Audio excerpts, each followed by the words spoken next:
presentation on how to properly bathe your puppy. So what is more adorable than a puppy in a bathtub filled with bubbles? There's not anything more adorable.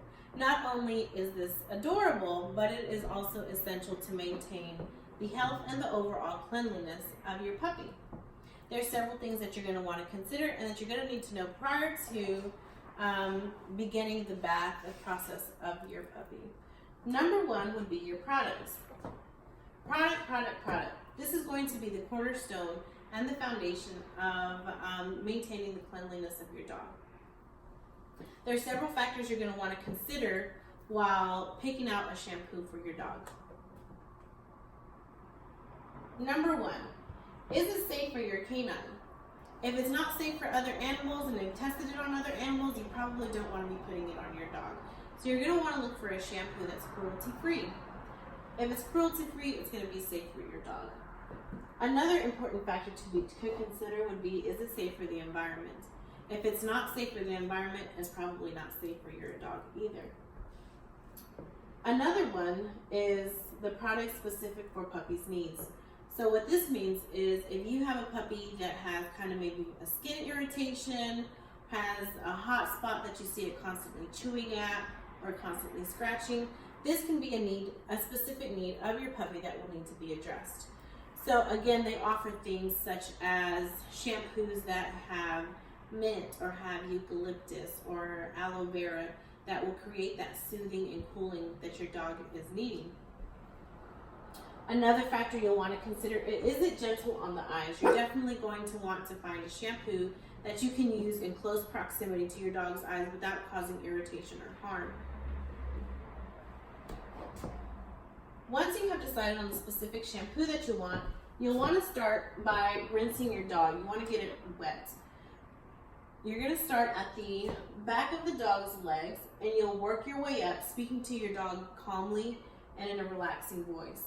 You'll want to get the head wet last because the dog is naturally going to want to shake and get that water off of him or her. After you have thoroughly lathered up your dog, this is where you're going to want to apply the shampoo. You're going to want to put the shampoo a good amount right around the dog's head, and you're going to want to clean around the eyes, the nose, the snout, the ears, the chin, and the neck. This areas get often dirtier than most because of the dog eating or licking other dogs, or when they're playing at the park and they're chewing on each other or grabbing on each other. This tends to get pretty nasty. So you're going to want to focus on that. Another area of concern would be underneath the armpits. This is often neglected or forgotten about. The third part to consider when shampooing your dog would be in between the leg and the groin area. That's often missed as well, and the puppy's paws.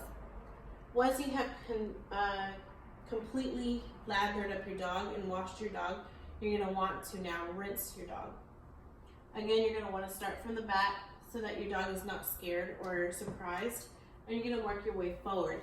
Once your dog is comfortable, you can then begin at the head and work with gravity and go down the body.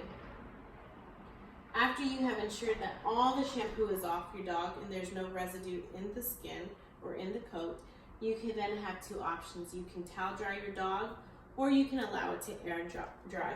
Either way, once your dog is dry, you're going to definitely want to go through and comb your dog's coat. In between bath care. So this is pretty important for those dogs that don't particularly like water, or you don't want to be bathing them too often, which you probably shouldn't be bathing your dog more than twice a month. In between baths is very important. And there's a variety of waterless products that you can use. One of them would be specially formulated wipes, and this is going to be good for your dog. If you go to the park and maybe it ran through some dirt or laid in some dirt, you can use this to wipe the dog's belly or the arms, and that way it doesn't distribute dirt all over your house and all over your furniture, and keeps your dog clean in between baths. Another one would be mousses, and this is much like the mousse that we put in our hair. It has the same consistency. And you're going to put a generous amount in your hand, and you'll apply it to the dog's coat, allow it to dry, and brush it. And this will loosen up any dirt particles and any debris and get it out of the dog's coat. Another option would be sprays, and this is much like cologne or shampoo. So let's say a night out at the dog park, you want to come in, but they come in with that kind of outside smell, kind of an odor to them, but it's not time for a bath yet. A spray is something that you'll definitely want to consider. So now that you have the product knowledge and the know-how, and that you are aware of what you can use in between baths, now it's time to pick out your puppy. Thank you for joining my presentation today.